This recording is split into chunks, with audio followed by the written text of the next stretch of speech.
Most people assume that if they get really into travel points, they are going to run out of points or run out of easy ways to earn points. It's hard to imagine how you could earn 200,000 or 500,000 or even 1,000,000 chase points. But you can. And today we're going to talk about how you can keep earning ultimate rewards forever.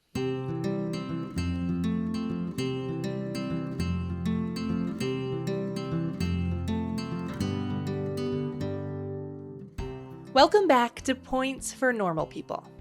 I'm Katie, and I'm here because I know that travel costs add up, especially for a family. But I believe that travel isn't just for the rich. That's why on Points for Normal People, I share the tips and tricks that my family has been using for over a decade to help you use your everyday expenses and credit card welcome offers to supercharge your travel points so that you can pay for entire vacations every year. If you have been following along with Season 1, you already know I recommend starting with a Chase Sapphire Preferred card.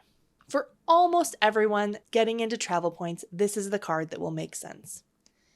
There are a lot of reasons that this is a great starter card. If you didn't listen to episode 5, I encourage you to go back and listen to it. That's where I discuss strategy tips related to the Chase 524 rule. Season 1 focuses on Chase Ultimate Rewards, those points that you earn with a Sapphire Preferred card. And today, I want to go over all the other cards that earn them, so you can start to see where you can go after the Sapphire Preferred card. We'll also discuss strategies for how to combine these cards together to boost your total earnings. And then we'll talk about how to further boost your earnings if you have a partner or spouse or friend who you can rope into this hobby as well. After you earn a welcome offer on a Sapphire card, there are many other cards that can help you keep earning ultimate rewards points. These cards are segmented into 3 families, and they all have their differences.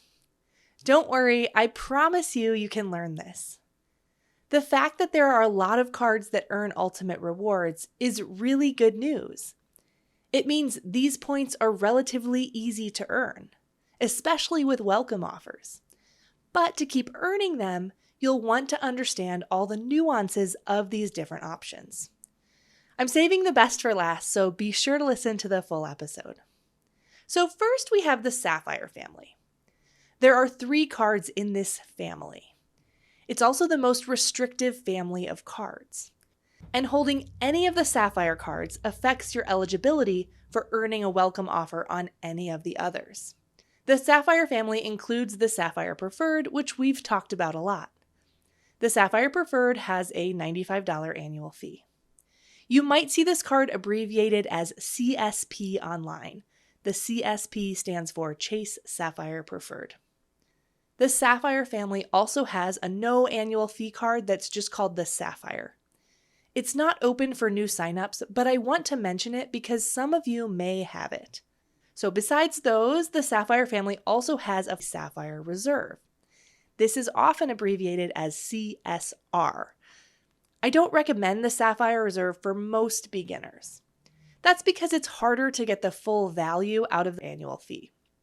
There are some people that this card will make sense for. The benefits are a higher level of benefits, as you would expect from a higher annual fee.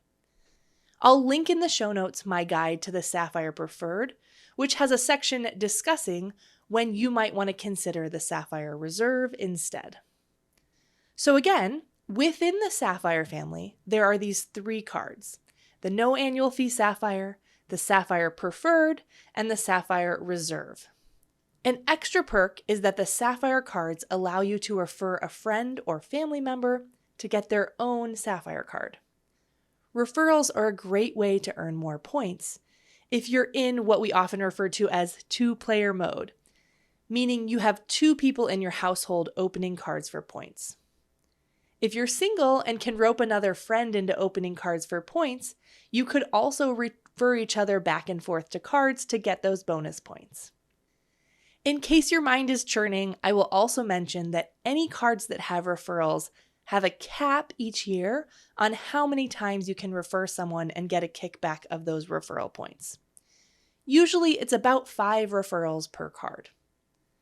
Also, as a note, Sapphire cards have family referrals, which means you can refer a spouse or a friend to either the Sapphire Preferred or the Reserve if you have either one of them. So that's the Sapphire family, which is what I recommend most people start with. Next, we'll talk about the Freedom family. Now, Chase doesn't clearly advertise that the Freedom cards can work in tandem with the Sapphire card in a powerful way, but they can. The Freedom cards all have no annual fees. When you see the welcome offers, they are always listed in cash back. So the Freedom Unlimited might say, earn $200 cash back after you spend $500 in 3 months. In reality, the Freedom cards earn a restrictive type of ultimate rewards that are most easily redeemed for cash back. When you earn a welcome offer, it's awarded as these restrictive ultimate rewards points. If you earn a $200 cashback bonus, you'll actually be earning 20,000 ultimate rewards points. But these ultimate rewards can only be redeemed for cash back. As you know, I'm not opposed to using your points for cash back if that's what you prefer. But for many people, it is by transferring your points to Chase's airline and hotel partners like Hyatt or Flying Blue or United that you can stretch your points further or upgrade your experience. And while you can't transfer the points you earn on a Freedom card to Hyatt or United, there is a big workaround here that is not widely advertised by Chase. And that's this. You can move ultimate rewards points between your accounts. And then when you move them, they take on the power and the value of whatever account they land in. So if you have a Chase Freedom card with 20,000 ultimate rewards points saved up, you can use the Combine Points feature on the Chase website, and you can move those Freedom points over to your Sapphire Preferred account. At that point, you're now able to transfer them to any of the hotel or airline partners. You can also combine points within your household.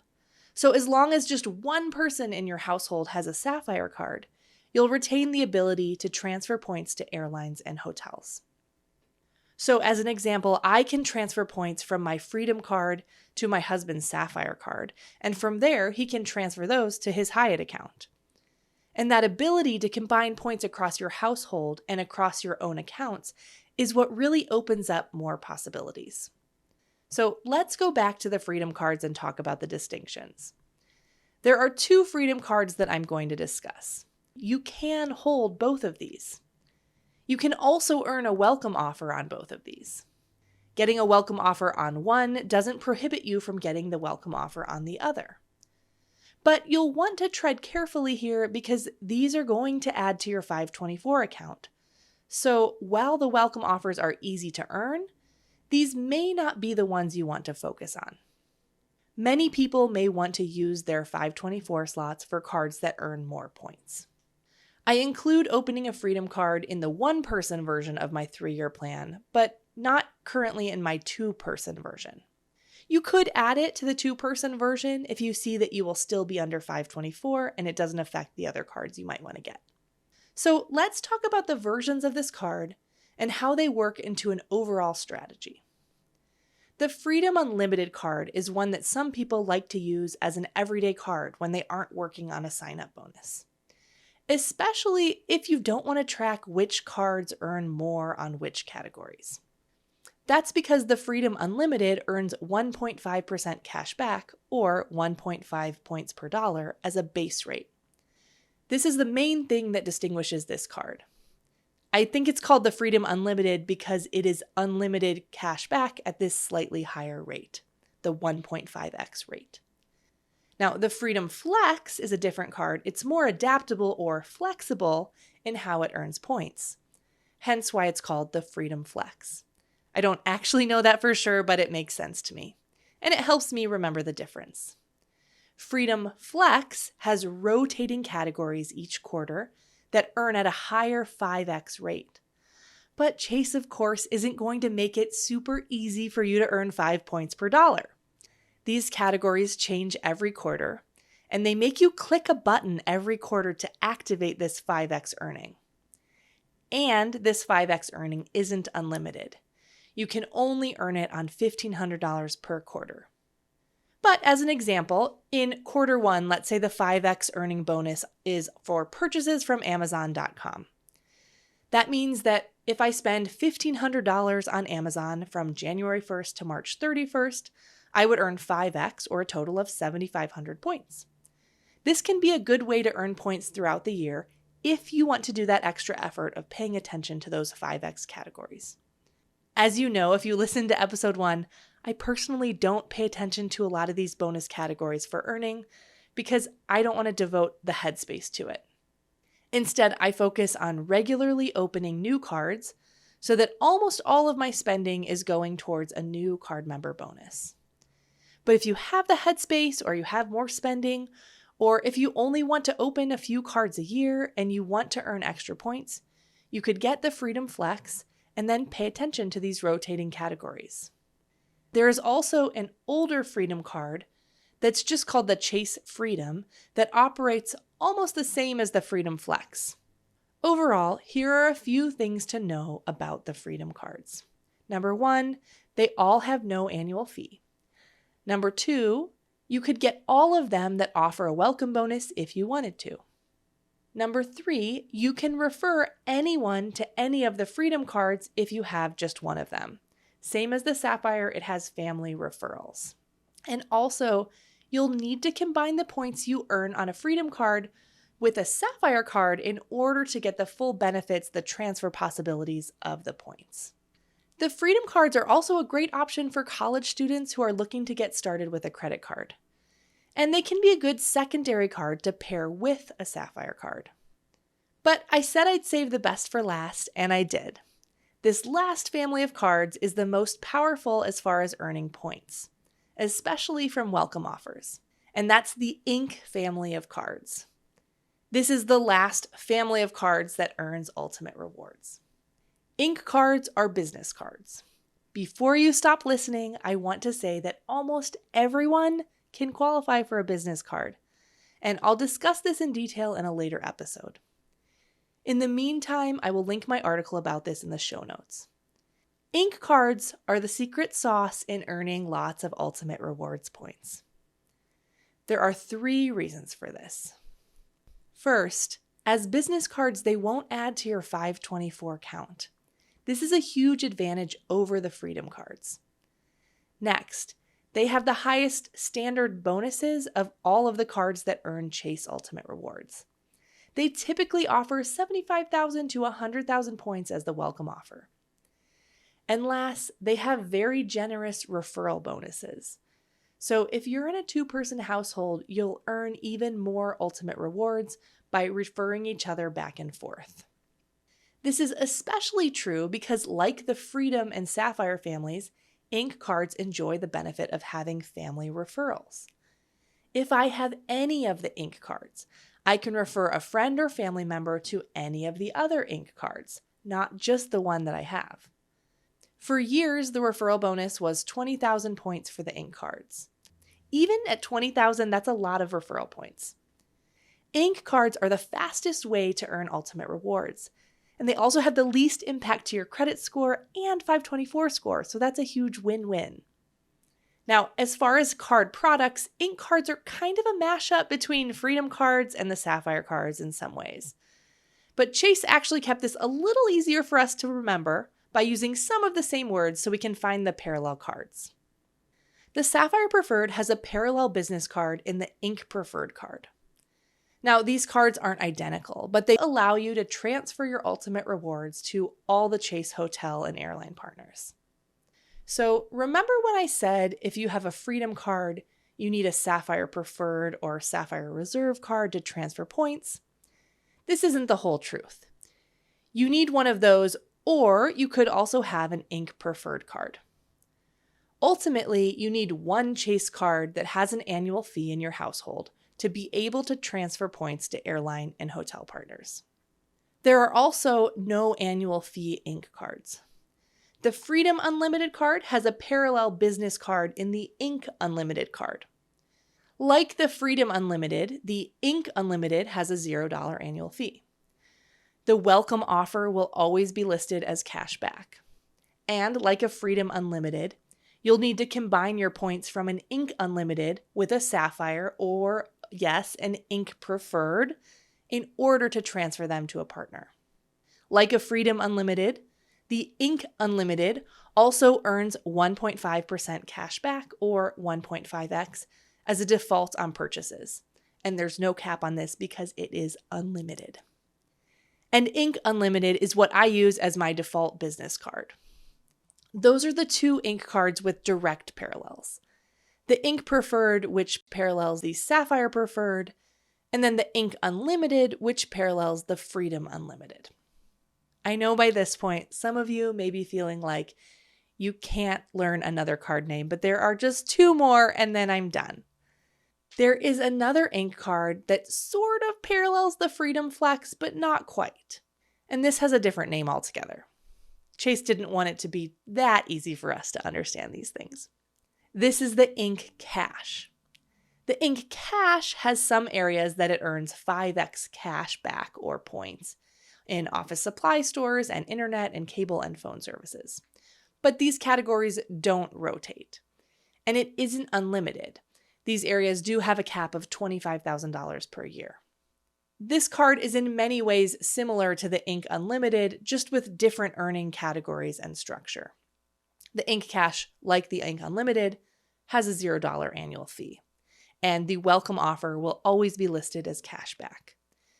And again, these cashback points that you would earn would need to be combined with a Sapphire or Ink Preferred to get the full value, to get that ability to transfer your points out. There's one more Ink card that is sneaky and is really just out there on its own. That's the Ink Premier card. This card is really an anomaly. It earns ultimate rewards points that can only be used for cashback, and even worse, it doesn't let you combine the points with a Sapphire or Ink Preferred to transfer to partners. So unless you really love cashback, I'd recommend skipping the Ink Premier. The first three Ink cards I mentioned are my favorites: the Ink Preferred, the Ink Unlimited, and the Ink Cash. And like I said, these are going to help you earn a lot of points. That's because besides having the highest welcome offers, Ink cards also have the most flexible eligibility requirements. So these two factors combined with high referral bonuses makes them the easiest way to keep earning ultimate rewards. So how many Ink cards can you get? Well, with the Ink cards, you can get one of each of them for the same business. And then frequently people can get the exact same Ink card for a different business. I will discuss this more when I go into more detail on business cards in a dedicated episode, but we'll link my YouTube video about this as well.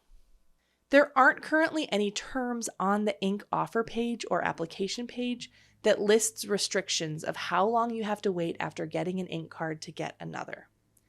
This could change, and previously there was a 24-month restriction. But currently, as of June 2024, there isn't. If this changes, I will update the show notes to reflect this. In addition, everyone wants to keep their total annual fees as low as possible, and the Ink cards offer two opportunities for each business you have to get a bunch of points without paying an annual fee. Again, almost everyone I know can qualify for a business card. I'll put a link in the show notes for more information on why you probably actually qualify. So let's review how you can open all these cards to have them work together. As I've mentioned, you'll need to have a card with an annual fee to unlock the full potential of your points. Chase lets you combine ultimate rewards points from almost all of its cards and put them into one that has an annual fee and has that power to transfer points to airline and hotel partners. So you'll want a Sapphire Preferred, a Sapphire Reserve, or an Ink Preferred card for that purpose. And you'll want to keep that card long term. If you're in a two-person household, as I mentioned, Chase even lets you combine points across your household. So this means you really only need to keep one of these Chase cards with an annual fee in your household. You used to be able to link your household accounts online, but now I believe you need to call in to do this the first time. After creating the link the first time, you'll be able to transfer points easily online from there on out. You may choose to both keep a Sapphire Preferred open. This might be true especially if you don't always travel together and want to be sure that you both are covered by the travel protections. Review episode 8 if you missed it on why that's important. So you'll need one of the Chase cards with an annual fee.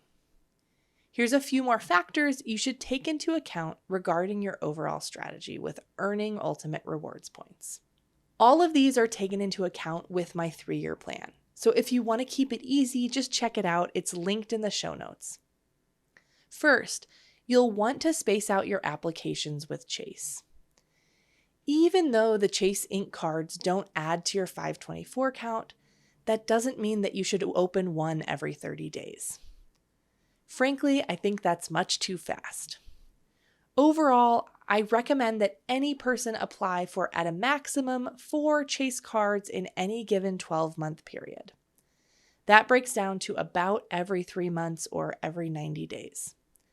That to me is a safe distance between card openings, a safe velocity, as we say.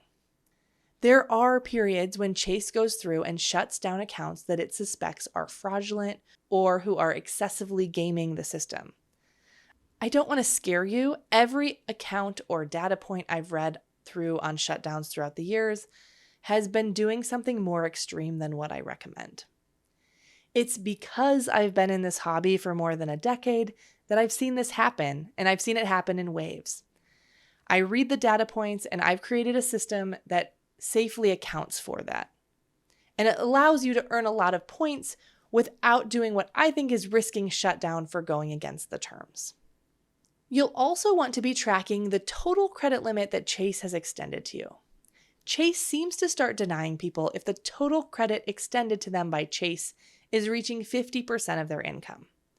Now, getting denied isn't the end of the world. Many times you can call the reconsideration line and get this overturned. But it is an extra step and it's easier to get auto-approved, right?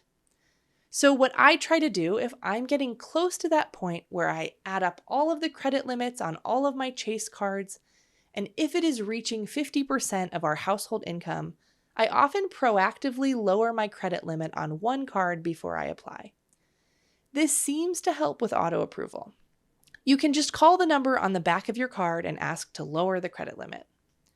I've had other instances where I'm denied and I call in and they're able to move credit over from an existing card, so that's possible as well. But overall, it's good to be aware of this limit that seems to be in place. So let's review, and then you're lucky because action steps are light today. The easiest way to earn a lot of Chase Ultimate rewards without spending millions of dollars is to earn welcome offers on new cards. You'll be able to earn a welcome offer on a Sapphire card. You'll be able to earn a welcome offer on both Freedom cards every 24 months, but I suggest you focus most of your earning on the Ink cards. You can earn a welcome offer on all 3 Ink cards for each business you have. Those will have the largest bonuses, the biggest referral offers, and the lowest impact to your credit score. That's why we love them. Remember that even if you see a bonus advertised as cash back on a Freedom card or an Ink Cash or Ink Unlimited card, you'll be able to combine those points, those cash back points, with a Sapphire card, and then from there be able to transfer them to hotel and airline partners. And don't forget that you can also combine points across your household. Even though we love Ink cards, again, don't get too excited. Again, the most I'd recommend applying for is 4 Chase cards per year. For your action steps today, I recommend you take a minute to take stock of the Chase cards that you already have. If you have a Sapphire card, track down when you earned a bonus so you know when you'll become eligible again. If you signed up for Travel Freely to get organized, it should be easy to find this information on each card. Go back to episode 7 if you need to review. Make a mental plan, or even better, write down in your calendar or in a note when you're eligible to earn these bonuses again. This will help you flesh out your longer-term strategy. If you already have a Sapphire but haven't opened an ink card yet, I'll have an episode dedicated to business cards coming up later in this season. But in the meantime, you should check out my articles and YouTube videos linked in the show notes. As a final action step, I've also linked in the show notes my downloadable PDF guide to Ultimate Rewards, and that gives some screenshots for you on how exactly you can combine points between cards and just a review of all these cards that I've talked about today. You can find that in the show notes and just sign up for it in order to download it. Thank you so much for being with me today, and I look forward to seeing you next time, where we'll continue to unlock these secrets of travel points together.